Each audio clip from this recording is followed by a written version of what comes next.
পরম প্রেমময় শ্রী শ্রী ঠাকুর অনুকূলচন্দ্রের শ্রীহস্তলিখিত সত্যানুসরণ গ্রন্থটি পাঠ করব। আজকের বাণীটিতে ঠাকুর বলেছেন যে ভাব বিরুদ্ধ ভাব দ্বারা আহত বা অভিভূত না হয় তাই বিশ্বাস। বিশ্বাস না থাকলে দর্শন হবে কি করে? কর্ম বিশ্বাসের অনুসরণ করে। যেমনতর বিশ্বাস কর্মও তেমনতর হয়।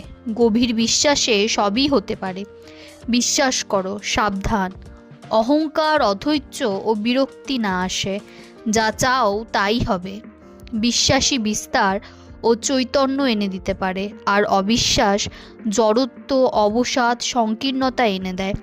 বিশ্বাস যুক্তিতর্কের পার। যদি বিশ্বাস করো, যত যুক্তিতর্ক তোমার সমর্থন করবেই করবে।